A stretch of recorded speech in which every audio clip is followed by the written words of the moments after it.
So yes Ramurthy గారు, నేను మీకు మళ్ళీ టైం ఇస్తానండి విజయ్ గారు తర్వాత. ఎస్ విజయ్ గారు, సో ఏం చెప్తారు? అప్పుడు క్లియర్ గా కాంగ్రెస్ చెప్తుంది అప్పులు రాష్ట్రంగా మార్చింది గత పాలనలో, ఇప్పుడు దాన్ని ఫుల్ఫిల్ చేయడానికి ఈ రకంగా వెళ్తే నిజంగా ఇది మద్యం ఒకటే మార్గమా, లేదంటే ఇంకేతైనా మార్గాలు ఉండే ఛాన్సెస్ ఉన్నాయా? ఏం చెప్తారు దీనిపైన? మీ విశ్లేషణ ఏంటి? చాలా ఉందండి. రాష్ట్రము ఇప్పుడు తెలంగాణ రాష్ట్రం అనేది మంచి ఆదాయాన్ని పెంచేటువంటి రాష్ట్రము. ప్రజలు శ్రమశక్తి చేసేటువంటి వాళ్ళు ఉన్నారు, ఆలోచన పరులు ఉన్నారు, వనరులు కూడా ఉన్నాయి. మీకు అన్ని కావలసినటువంటి వనరులు ఉన్నాయి. అప్పు అనేది తప్పు కాదు. అప్పు చేసినటువంటి విషయము ఎలక్షన్లో కూడా చెప్పారు. కాంగ్రెస్ పార్టీ ఎలక్షన్లో కూడా చెప్పారు. అప్పు దేశంతో పోల్చుకున్నా మనం 24వ రాష్ట్రం. ఆర్బీఐ చెప్పినా ఇంకేది చెప్పినా ఇప్పుడున్నటువంటి అప్పు ప్రకారం, ఏది ప్రభుత్వం రానటువంటి అప్పు ప్రకారం ఆర్బీఐ చెప్పిన 24వ రాష్ట్రం. 29 రాష్ట్రాలు ఉంటే మనం 24వ రాష్ట్రంగా ఉన్నాం. అప్పు చేసినటువంటి రాష్ట్రం. మిగతా అన్ని పైకి ఉన్నాయి. మనం ఆర్థిక క్రమశిక్షణతోటే ఉన్నటువంటిది. జిఎస్డిపి రేషియో, డెట్ రేషియో చూసుకున్నా, అదేవిధంగా ఎఫ్ఆర్బిఎం పరిధి చూసుకున్నా.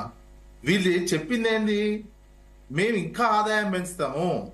ఉన్నటువంటి అప్పులకు తీసుకొచ్చినటువంటి నేపథ్యంలో ఆదాయాన్ని మరింత పెంచుతాము. పెంచే మార్గాలు కూడా ఉన్నాయి. మీరు కష్టపడి విధాన నిర్ణయాలు తీసుకొని మరింత ఒక మంచి వాతావరణం కల్పించినట్లయితే పరిశ్రమలకు కావచ్చు, రియల్ ఎస్టేట్ రంగానికి కావచ్చు, బెదిరించుడు కాకుండా, వివిధ రకాల కమిషన్లు కాకుండా వస్తున్నటువంటి ఆరోపణల నేపథ్యంలో ఒక మంచి వాతావరణం క్రియేషన్ చేసినట్లయితే ఆదాయం పెరిగేది ఈజీగా. మీరు ఆ వాతావరణం రాష్ట్రం వచ్చే రాకడతోటే ఒక నెగిటివ్ మైండ్ సెట్ తో రాష్ట్ర ప్రజల మీద రుద్దారు.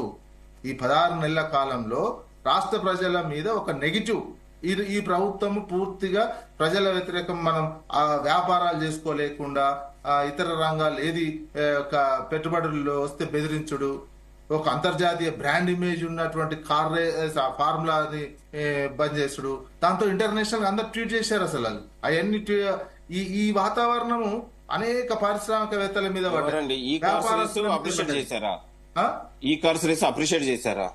అవును. మరి ఈ కార్ రేస్ రద్దు చేయడం వల్ల ఈ కార్ రేస్ డ్రైవ్ చేసే అంతర్జాతీయ డ్రైవర్స్ మొత్తము ఉన్నటువంటి ఫార్ములా 1 లో పాల్గొంటున్న వాళ్ళు ఈ వ్యతిరేకంగా ట్వీట్ చేశారు. ఏంటి ఇంత ఈవెంట్ రద్దు చేయడం ఏంటి అని. అది అంతర్జాతీయ లెవెల్, అది ఒక పరువు అయినటువంటి సిస్టమ్. తెలంగాణ ఈ రకమైన మీ ఛాన్స్ వచ్చినప్పుడు హైదరాబాద్ లో నిబంధనలకు విరుద్ధంగా ఎందుకు పెడుతున్నారు? ఓ బ్రాండ్ ఇమేజ్ అది ఏమైనా వస్తుంది మిస్, అంతే. అట్లాంటి ఈవెంటే నువ్వు అంతర్జాతీయ ఇప్పుడు మిస్ వరల్డ్ పోటీలను మధ్యలో ఏదైనా ఇబ్బంది అయ్యి సెంట్రల్ గవర్నమెంట్ రద్దు చేస్తే రాష్ట్రానికి ఎంత నష్టం ఉంటుందండి? Brand image. ఇన్ని దేశాల తెలంగాణకు రావడానికి మనం గర్వపడాల్సిన అవసరం ఉందని ఫార్ములా 1 కూడా అంతకంటే ఎక్కువ అంతర్జాతీయకు సంబంధించినటువంటి ఒక గేమ్.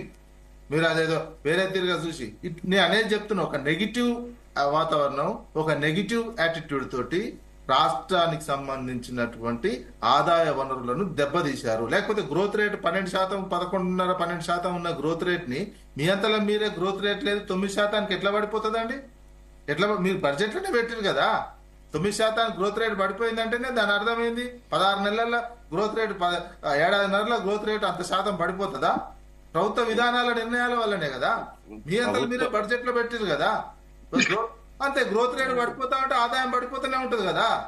నువ్వు గ్రోత్ రేటే నియంత్రణ నువ్వే అంత పడిపోయావు. సార్ ముఖ్యమంత్రి గారు ఎందుకు చెప్తున్నా మరి దివాలా తీసింది, అప్పు పూడతలేదు, ఇవన్నీ ఎందుకు వస్తున్నాయి? మరి మీరు చెప్పరు. ముఖ్యమంత్రి ఈజ్ గవర్నమెంట్ కొన్ని విజ్ఞప్తులు వచ్చినప్పుడు ప్రజలు ఉద్యోగుల నుంచి విజ్ఞప్తి వచ్చినప్పుడు ముఖ్యమంత్రి హోదాలో రాష్ట్ర ఆర్థిక పరిస్థితిని వివరించారు. మీరు దీన్ని అధిగమించేటువంటి ఒక పాజిటివ్ దృక్పథం లేక మొత్తం ఒక నెగిటివ్ మైండ్ సెట్ తోటి ప్రజల్లో కూడా ఒక నెగిటివ్ నింపాలి. పాకిస్తాన్ కనుక ఇండియా మీద నిరంతరం విద్వేషం నింపినట్టు, ఆడ అభివృద్ధిని పక్కకు పెట్టి విద్వేషం నింపినట్టు ఇక్కడ నిరంతరం ఒక నెగిటివ్ మైండ్ సెట్ తోటి పరిపాలన సాగిస్తే ఈ రకంగానే ఉంటది. ఒక 120 కిలోమీటర్ల 110 కిలోమీటర్ల వేగంతో పోతే డ్రైవర్ మారితే అదే స్పీడ్ ని మెయింటైన్ చేయాలి. నువ్వు ఆ స్పీడ్ ని మెయింటైన్ చేస్తే నీకు మరింత ఈజీగా గమ్యం చేరుతారు.